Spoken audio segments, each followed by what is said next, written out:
Students, हमने इसके पहले का जो लेक्चर था उसमें इलेक्ट्रॉन डिस्कवरी के बारे में पढ़ा था। इलेक्ट्रॉन डिस्कवरी किसने किया था? तो जे थॉमसन ने। जे थॉमसन, उन्होंने इलेक्ट्रॉन डिस्कवरी किया था और इलेक्ट्रॉन जो पार्टिकल है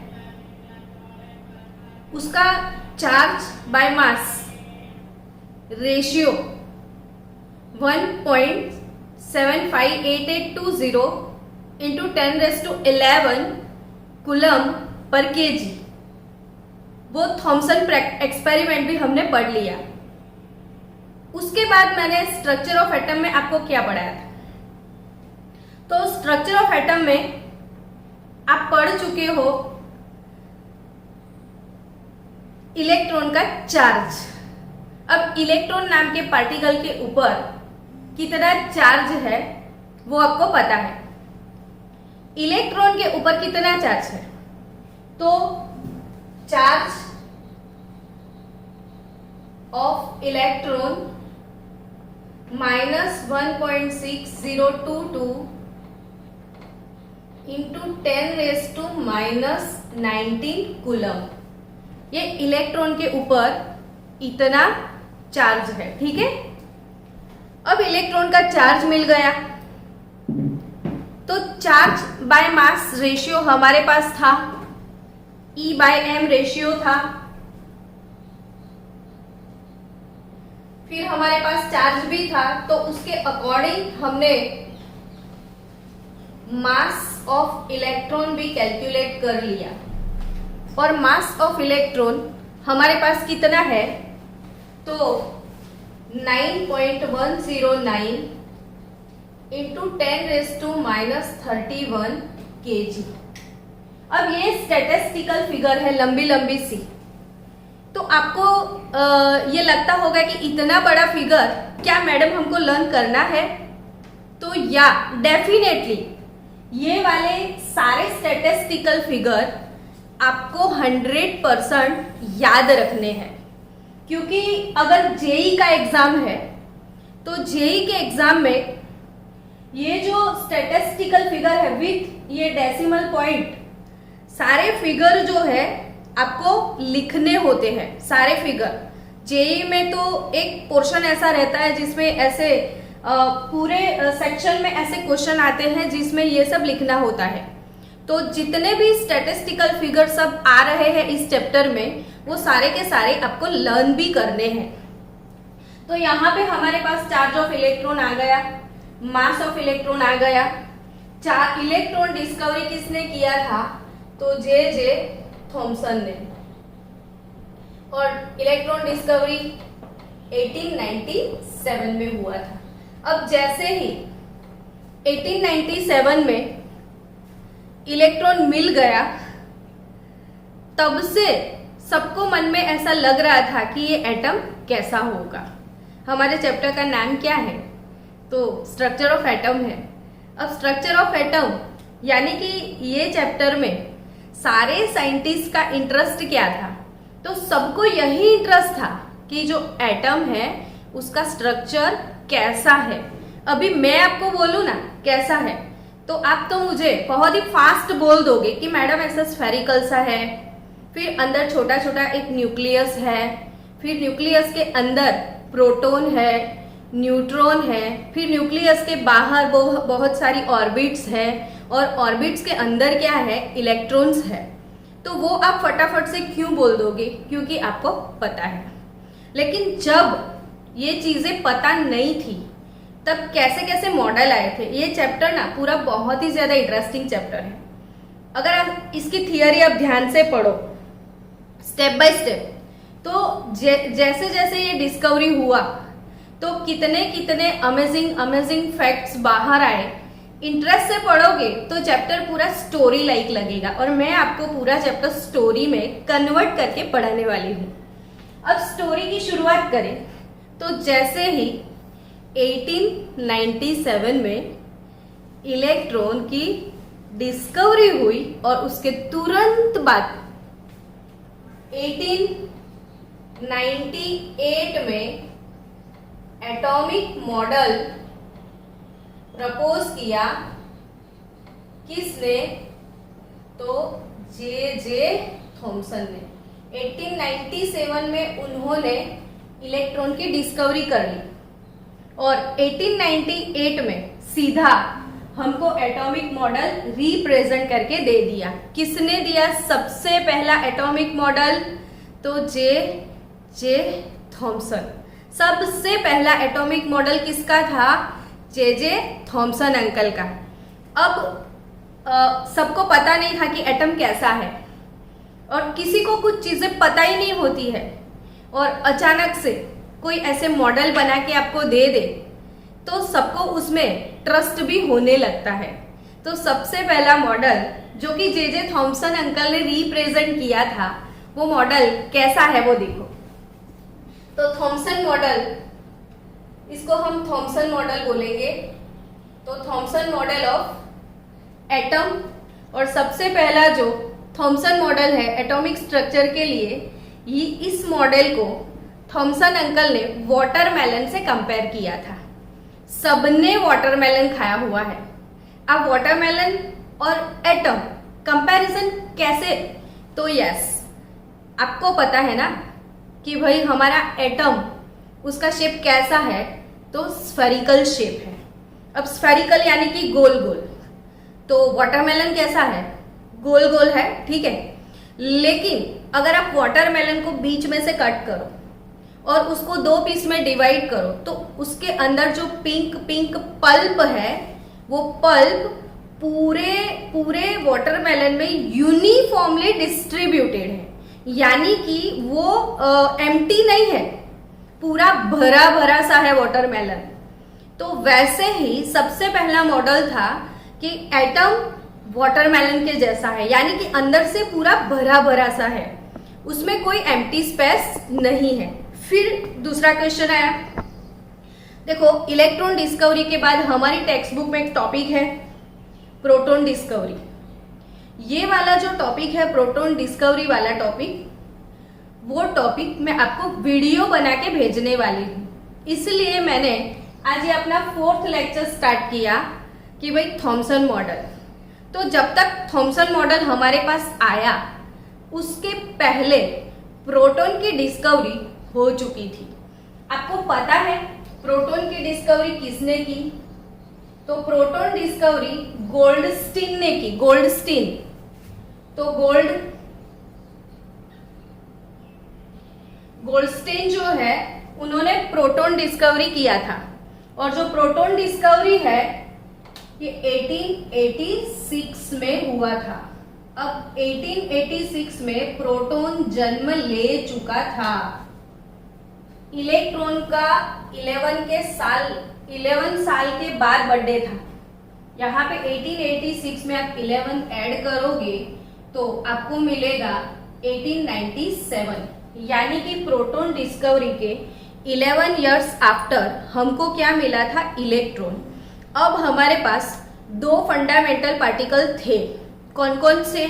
तो हमारे पास था प्रोटॉन और हमारे पास था इलेक्ट्रॉन। अब इनको अरेंज कैसे किया? तो एटॉमिक मॉडल थॉमसन अंकल ने जो रिप्रेजेंट किया था उसमें सबसे पहले उन्होंने एटम का रेडियस निकाल दिया था। तो थॉमसन अंकल ने एक ये बहुत अच्छा काम किया कि हमको रेडियस ऑफ एटम कैलकुलेट करके दिया। तो यहाँ पे रेडियस ऑफ एटम कितना कैलकुलेट करके दिया? तो 10⁻⁻10 मीटर डायामीटर, ये इसका डायामीटर उन्होंने कैलकुलेट करके दिया कि एटम का साइज क्या है। तो 10⁻⁻10 मीटर। ये किसने दिया था? थॉमसन अंकल ने। अब एटॉमिक मॉडल में रेडियस मिल गया, फिर इनको किसके साथ कंपेयर किया? वाटरमेलन के साथ। इसीलिए ये थॉमसन अंकल का जो मॉडल है उसको हम वाटरमेलन मॉडल या तो प्लम पुडिंग या तो रेजन पुडिंग वैसा हम बोलते हैं। तो ये प्लम पुडिंग है या तो रेजन पुडिंग या तो वाटरमेलन। तो इसमें मास मास जो है पूरे पूरे एटम में डिस्ट्रीब्यूटेड है, कहीं पे भी एम्प्टी स्पेस नहीं है। और उनको पूछा गया कि प्रोटॉन और इलेक्ट्रॉन कहाँ पे है। आपको पता है ना अभी कहाँ पे है, छोटे से न्यूक्लियस में है। लेकिन सबसे पहले जो एटॉमिक मॉडल हमने रिप्रेजेंट किया था उसमें पता ही नहीं था कि न्यूक्लियस है। उस वक्त न्यूक्लियस की डिस्कवरी नहीं हुई थी। हाँ, प्रोटॉन और न्यूट्रॉन थे, प्रोटॉन और इलेक्ट्रॉन थे, सॉरी न्यूट्रॉन भी नहीं थे। न्यूट्रॉन तो 1932 में आए। न्यूट्रॉन कब आए? 1932 में। अभी सिर्फ हमारे पास दो पार्टिकल है, कौन से? प्रोटॉन और इलेक्ट्रॉन। अब सबको ये पता था कि प्रोटॉन के ऊपर जितना चार्ज है उतना ही चार्ज इलेक्ट्रॉन के ऊपर है। प्रोटॉन पॉजिटिव चार्ज पार्टिकल है और इलेक्ट्रॉन नेगेटिव चार्ज पार्टिकल है। लेकिन प्रोटॉन के ऊपर जितना पॉजिटिव है उतना ही नेगेटिव इलेक्ट्रॉन के ऊपर है। अब ये पॉजिटिव नेगेटिव चार्ज जो है उसको बैलेंस कैसे किया ये वाले मॉडल में वो समझो। तो यहाँ पे वाटरमेलन जो है उसका जो पल्प है वो पल्प के अंदर वो काले काले सीड्स घुसे हुए होते हैं, आपको पता है। तो वो जो ब्लैक ब्लैक सीड्स होते हैं वो पल्प में कहीं कहीं कहीं, सबने वाटरमेलन खाया है कि नहीं खाया है? खाया है ना। तो आपको पता है ना कि वाटरमेलन के अंदर, पल्प के अंदर वो ब्लैक सीड्स जो होते हैं वो कहीं ना कहीं घुसे रहते हैं। तो वैसे ही इमेजिन किया था कि जो पल्प है उसके अंदर वो बीज जो है, वो सीड्स जो है, वैसे ही कहीं कहीं प्रोटॉन है।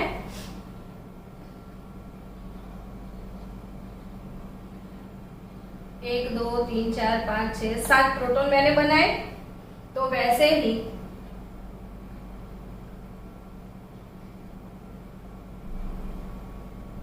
One, two, three, 4, 5, 6, 7 proton, 7 electron बना देते हैं। 1, 2, 3, 4, 5, 6, 7। तो ऐसा मॉडल बना के दिया था, यानी कि कोई न्यूक्लियस नहीं था, पूरा वाटरमेलन के जैसा था। एटम का जो मास है पूरे एटम के अंदर यूनिफॉर्मली डिस्ट्रीब्यूटेड था। और जो पल्प के अंदर ब्लैक सीड्स होते हैं वैसे ही अंदर प्रोटॉन और न्यूट्रॉन फिट कर दिए थे। अब प्रोटॉन के ऊपर जितना चार्ज था उतना ही charge, that is equal to charge of electron. दोनों का चार्ज सेम हो गया, इसीलिए इसमें जितना पॉजिटिव था उतना ही नेगेटिव था। तो पॉजिटिव नेगेटिव चार्ज कैंसल हो गया।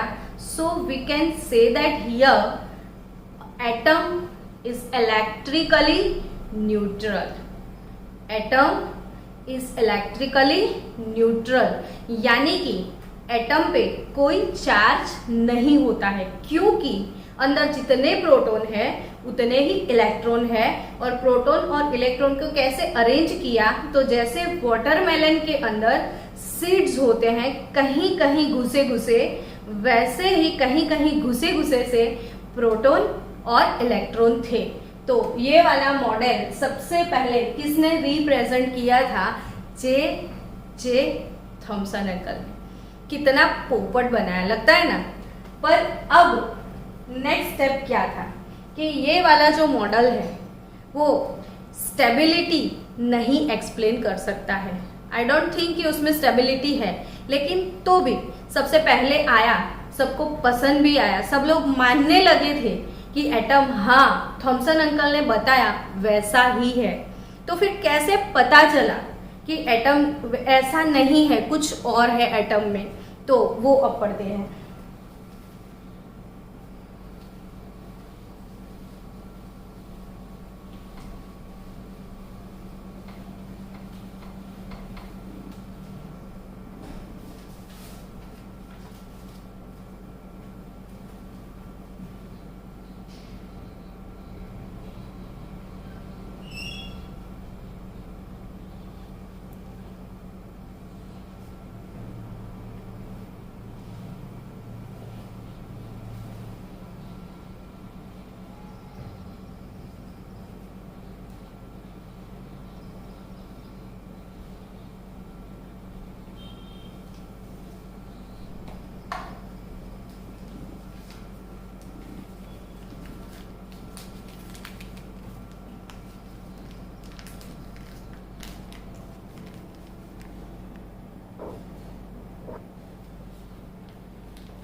चलो नेक्स्ट स्टोरी की बात करी जाए। अब ये स्टोरी में आप लोगों ने क्या पढ़ा? तो स्टोरी में आप लोग ने पढ़ा कि जो एटॉमिक मॉडल है वो थॉमसन अंकल ने अब सबको वाटरमेलन खिलाया। टेस्टी था ना? अब वाटरमेलन खाने के बाद सबको डाइजेस्ट भी हो गया था, लेकिन वॉमिट कब हुआ उसका? तो उसके बाद रुथरफोर्ड, कौन से साइंटिस्ट आए? रुथरफोर्ड, मैंने बोर्ड पे लिखा हुआ भी है। रुथरफोर्ड और उनके अंडर में रिसर्च कर रहे थे उनके दो students, Hans Geiger and Ernest Marsden.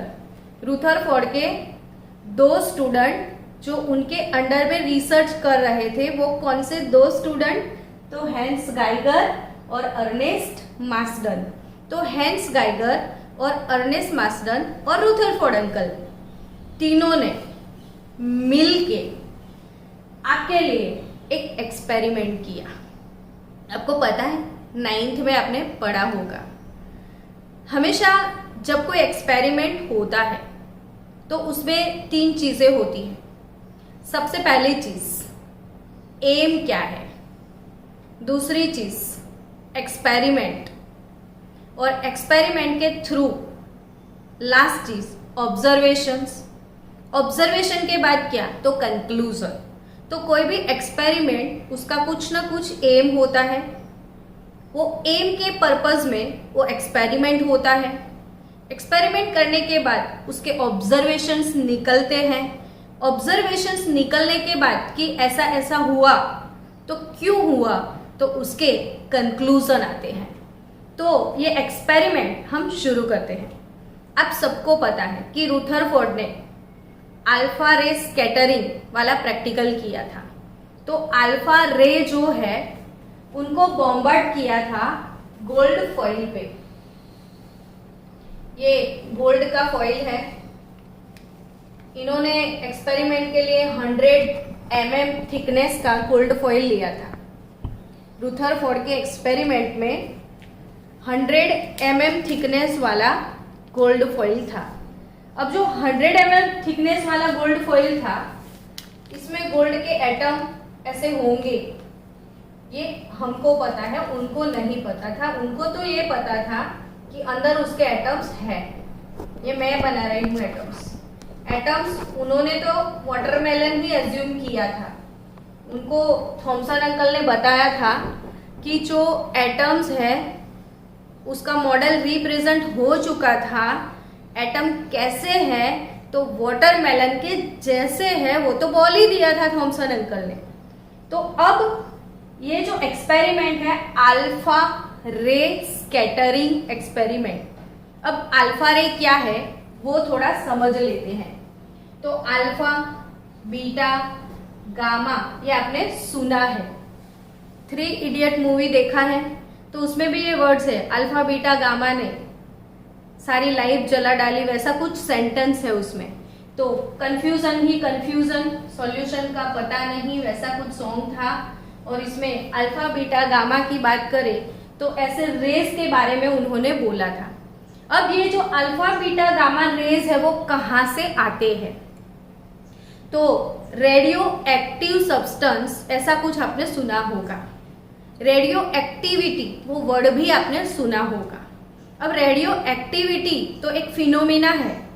Radio active element के अंदर से जो रेस बाहर निकलते हैं उसको रेडियो एक्टिविटी बोलते हैं। अब रेडियो एक्टिव एलिमेंट क्या है वो थोड़ा शॉर्ट में समझ लेते हैं ताकि कोई कंफ्यूजन ना रहे आपको।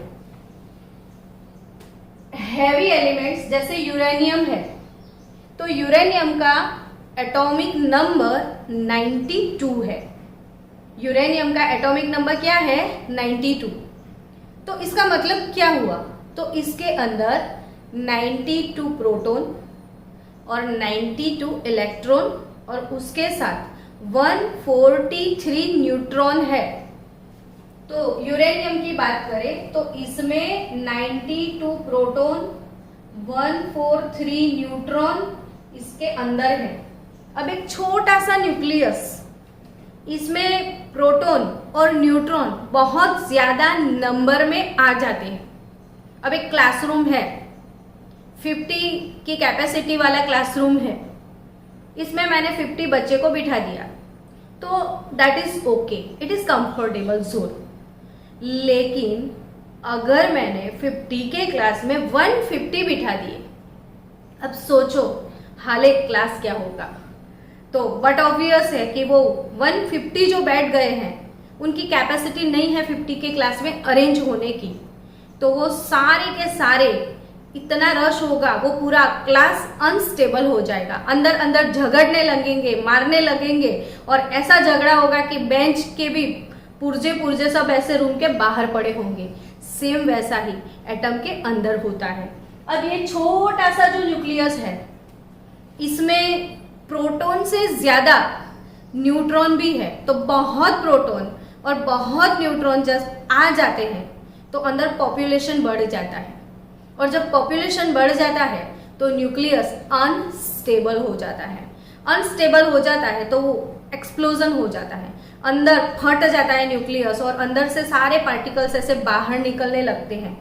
क्योंकि उनको अंदर प्रॉब्लम हो रहा है, छोटी सी जगह में वो रह नहीं पा रहे हैं, तो वो न्यूक्लियस ब्लास्ट होके सारे पार्टिकल्स ऐसे बाहर निकलने लग जाएंगे। और अंदर से बाहर निकलने वाले पार्टिकल आप सोच सकते हो कि अगर प्रोटॉन बाहर निकला तो अल्फा, इलेक्ट्रॉन बाहर निकला तो बीटा, और न्यूट्रॉन बाहर निकला तो गामा, जो कि न्यूट्रल है, बीटा नेगेटिव है, अल्फा पॉजिटिव है। तो अल्फा रे जो है उसका चार्ज पॉजिटिव है, बीटा रेज जो है उसका चार्ज नेगेटिव है, और गामा रेज जो है वो कि न्यूट्रल है। अब इसकी आगे बात करते हैं कि ये रेडियो एक्टिव एलिमेंट, उसमें से रेडिएशन होता है। तो यहाँ पे पोलोनियम ले लिया था, और पोलोनियम के अंदर से जो अल्फा पार्टिकल है क्या, तो अल्फा पार्टिकल वो कंटिन्यूअसली मूविंग हीलियम के न्यूक्लियस है। तो ये चीज याद रखना, कहीं ना कहीं इसके क्वेश्चन होंगे। फिर आप मुझसे पूछोगे कि मैडम ये कहाँ से आया, तो अभी से आप लिख लो कि जो अल्फा रे है वो है क्या एक्चुअली। जैसे अपने कैथोड रे पढ़ा, तो कैथोड रेज जो थे it consist of electron, cathode ray के अंदर इलेक्ट्रॉन नाम के पार्टिकल थे। वैसे अल्फा रेस के अंदर कौन से पार्टिकल है, तो अल्फा रेस के अंदर हीलियम के पार्टिकल्स हैं। उनके अंदर हीलियम का न्यूक्लियस है जिसका एटॉमिक नंबर 2 है, जिसका एटॉमिक मास 4 है, और उनके ऊपर चार्ज +2 है। तो अल्फा रे के ऊपर +2 चार्ज है, और ये जो अल्फा रे है वो पॉजिटिवली चार्ज पार्टिकल है। तो ऐसे ही positively charge particle alpha ray polonium के सोर्स से निकाले गए। ये अल्फा सोर्स है, तो अल्फा रे सोर्स जो भी है उसमें से अल्फा रे निकल के आए। अब अल्फा रे इसके ऊपर बॉम्बार्ड किए गए, तो जितने भी अल्फा रे यहां से बॉम्बार्ड हुए तो उसके कैसे कैसे ऑब्जर्वेशन मिले। तो यहां से कोई कोई पार्टिकल सीधा निकल गया, जैसे ये यहां से आया सीधा निकल गया, ये यहां से आया वापिस चला गया, कोई यहां से आया डिफ्लेक्शन हुआ। तो यहाँ पे जो रिजल्ट आपको दिखता है वो रिजल्ट क्या शो करते हैं, इसके ऑब्जर्वेशन क्या थे। रुथरफोर्ड का एक्सपेरिमेंट क्या था, तो ये 100 mm थिकनेस का गोल्ड का फॉइल था, ठीक है। यहाँ पे अल्फा रे का सोर्स था जिसमें से अल्फा रे निकलते हैं। ये मैंने क्या लिख दिया, तो पोलोनियम सोर्स जहां से अल्फा रे निकाले गए थे, तो अल्फा रेज यहां से निकल के आ रहे हैं, और अल्फा रेज जो निकल के आ रहे हैं उसमें क्या कंक्लूजन आ रहा है, ऑब्जर्वेशन, सॉरी अभी तो कंक्लूजन कैसे आएगा, तो ऑब्जर्वेशंस उसके क्या थे। तो इसके 3 ऑब्जर्वेशंस थे, आप याद रखो। सबसे पहला ऑब्जर्वेशन कि जो अल्फा रेज यहां से आ रहे थे वो फॉइल थ्रू सीधे सीधे बाहर निकल गए। बहुत सारे अल्फा रे, जैसे कोई थिकनेस के हिसाब से मैं एक रेशियो बताऊं तो 1:20,000 या 10,000 according to thickness ratio change होता है।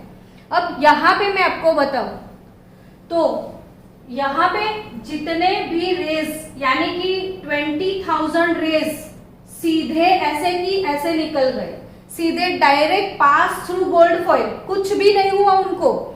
जैसे हमने बॉम्बार्ड किए वैसे के वैसे गोल्ड फॉइल थ्रू बाहर निकल गए। तो most of the alpha rays were passed through gold foil. तो सबसे पहला ऑब्जर्वेशन कि most of alpha rays gold foil के थ्रू ऐसे ही बाहर निकल गए, वो फर्स्ट ऑब्जर्वेशन था। अब सेकेंड ऑब्जर्वेशन कौन सा है? तो अपना सेकेंड ऑब्जर्वेशन जो है उसमें आप देख सकते हो कि ये अल्फा रे यहां पे टकराया, कहीं ना कहीं उसको कुछ सॉलिड रास्ते में चीज मिल गई। वो सॉलिड चीज के साथ वो जैसे ही टकराया वो पीछे वापिस मुड़ गया, मतलब इसका रिफ्लेक्शन हुआ। तो इसमें से कोई ये जो रिफ्लेक्शन का रेशियो है, अगर 20,000 ऐसे ही निकल जाते थे तो उसमें एकाध रे ऐसा था जो कि रिफ्लेक्शन होता था। मतलब यहाँ पे दूसरा ऑब्जर्वेशन, कोई अल्फा रे का रिफ्लेक्शन भी हुआ। तो तीसरा ऑब्जर्वेशन, पहले passed through gold foil, second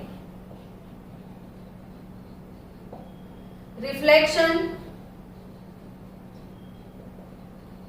and third deflection also.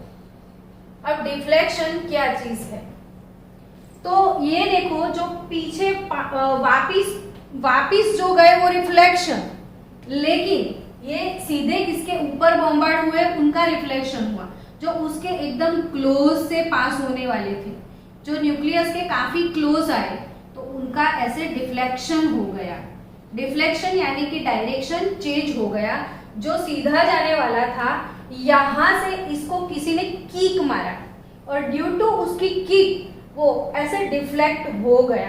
तो यहाँ पे तीन ऑब्जर्वेशन थे। Most of the alpha rays were passed through gold foil, ratio उनका है 1:20,000, यानी कि जब 20,000 जितने रेज पास हो जाते थे तब एकाध रे ऐसा होता था जिसका रिफ्लेक्शन होता था। अब तीसरा ऑब्जर्वेशन है यहाँ पे डिफ्लेक्शन। तो डिफ्लेक्शन क्यों हुआ ये अब सोचते हैं कि ये तीन ऑब्जर्वेशन जो आए, तो ये तीनों ऑब्जर्वेशन के अकॉर्डिंग कंक्लूजन क्या निकला। तो जब भी कोई एक्सपेरिमेंट होता है तो उसका कंक्लूजन आता ही है। तो उनके कंक्लूजन्स क्या थे? तो फर्स्ट वाला जो हमारा ऑब्जर्वेशन है कि मैक्सिमम रे जैसे आए वैसे पास हो गए। क्यों? तो क्या कंक्लूजन निकलेगा? तो कि उसमें कुछ है ही नहीं, कुछ है ही नहीं, वो पूरा एम्प्टी है। तो यहाँ पे थॉमसन अंकल को बहुत बुरा लगा होगा, क्योंकि इतने प्यार से जो वाटरमेलन उन्होंने खिलाया था वो सारी फिनोमिना ब्रेक हो गई। कि उन्होंने बोला था वाटरमेलन के जैसा है, जो पल्प है वो यूनिफॉर्मली डिस्ट्रीब्यूटेड है, और यहाँ पे क्या चीज हो गई कि अंदर कुछ है ही नहीं। जैसे हम कैप्सिकम को कट करते हैं तो पूरा कैप्सिकम बाहर से तो ऐसे स्फेरिकल लगता है, लेकिन जब कट करते हैं तो अंदर कुछ भी नहीं होता है, लेकिन अंदर सीड्स जो है वो एक साइड पे ऐसे होते हैं, तो कहीं कहीं अंदर सीड्स होते हैं, बाकी पूरा कैप्सिकम कैसा होता है तो एम्प्टी होता है। तो वैसे ही सेम ये कंक्लूजन आया कि एटम के अंदर मास यूनिफॉर्मली डिस्ट्रीब्यूटेड नहीं है और कैप्सिकम लाइक यानी कि पूरा एम्प्टी है। दूसरी चीज रिफ्लेक्शन। अब रिफ्लेक्शन भी हुआ। जब एटम पूरा एम्प्टी है तो रिफ्लेक्शन क्यों हुआ? तो रिफ्लेक्शन होने की वजह मैंने एक लेक्चर में आपको बताया था कि जो एटम है ना उसका रेडियस 10⁻⁻10 है, लेकिन जो न्यूक्लियस है वो 10⁻15 है, और ये जो पूरा एटम का साइज है उससे 10⁵ टाइम्स छोटा अंदर न्यूक्लियस है, ऐसा मैंने आपको सिखाया था कभी। तो इसका कंक्लूजन यही निकला कि एटम भले पूरा ही एम्प्टी हो, लेकिन बीच में छोटा सा कुछ न कुछ ऐसा होगा, तब भी वो रे आया और वो सॉलिड बॉडी होगा। Due to this solid body ये यहां से पास नहीं हुआ और रिफ्लेक्ट होके वापिस चला गया। तो यहीं से रुथरफोर्ड अंकल को पता चला कि एटम पूरा जो है वो एम्प्टी है, लेकिन एटम के अंदर बीच में कोई ऐसा हैवी मजबूत कुछ ना कुछ है जहां से रे वापिस जा रहा है। तो उसको नाम दे दिया गया न्यूक्लियस। तो ये जो न्यूक्लियस है उसका सबसे पहले न्यूक्लियस नाम सबसे पहले किसने दिया था? रुथरफोर्ड ने। तो रुथरफोर्ड अंकल और उनके दो जो स्टूडेंट थे, हैंस गाइगर और अर्नेस्ट मार्सडन, वो दोनों ने सजेस्ट किया न्यूक्लियर मॉडल। तो सबसे पहला न्यूक्लियर मॉडल सजेस्ट करने वाले हमारे जो साइंटिस्ट थे वो है रुथरफोर्ड। अब रुथरफोर्ड का तीसरा कंक्लूजन कि बीच में न्यूक्लियस है। अब ये डिफ्लेक्शन क्यों हुआ ये पता चल रहा है। डिफ्लेक्शन क्यों हुआ? तो मैंने पहले ही बताया था आपको कि अल्फा रे जो है वो हीलियम के न्यूक्लियस है, उनके ऊपर पॉजिटिव चार्ज है। तो यहां से जब पॉजिटिव चार्ज वाला पार्टिकल आया और यहां से जैसे न्यूक्लियस के पास आया, अचानक से इसको किसी ने हीट किया। तो ऐसे हीट क्यों किया? तो अंदर भी कुछ पॉजिटिव होगा, यानी कि पॉजिटिव और पॉजिटिव दोनों सेम चार्ज होते हैं। तो दो पॉजिटिव चार्ज के अंदर होता क्या है? तो रिपल्शन होता है। तो यहाँ ड्यू टू रिपल्शन यहाँ पे तुरंत हीट हुआ और डिफ्लेक्शन हो गया। तो तीसरा जो कंक्लूजन है वो कंक्लूजन ये निकला कि ये जो न्यूक्लियस है उसमें पॉजिटिव चार्ज वाला कुछ है, तो प्रोटॉन को बीच में बिठा दिया। तो ये पूरा मॉडल अब वाटरमेलन से कैप्सिकम बन गया। तो हम वाटरमेलन से कहाँ चले आए? कैप्सिकम में। और ये किसकी देन है कैप्सिकम वाली? तो रुथरफोर्ड अंकल की। तो सबसे पहले वाटरमेलन खाया, आज कैप्सिकम खाओ, और कल जब हम वापिस मिलेंगे तो इस कैप्सिकम को भी हटा देंगे और कुछ नया मॉडल लेके आएंगे। और ये काफी इंटरेस्टिंग है, स्ट्रक्चर ऑफ एटम चैप्टर। इतना इंटरेस्टिंग कि आप जितना इंटरेस्ट बढ़ाओगे, जितना इंटरेस्ट क्रिएट करोगे, उतना ही आपको इसमें मजा आएगा। तो इसको मजा लो, आप इसकी मजा लो, आप इसको बोरिंग मत समझो। तो देखो, सबसे पहले वाटरमेलन खाया, फिर थॉमसन का पोपट हो गया, अब क्या आया? कैप्सिकम। कल उसका भी पोपट करेंगे। तो मिलते हैं कल। एक मिनट, वीडियो पॉज करेंगे।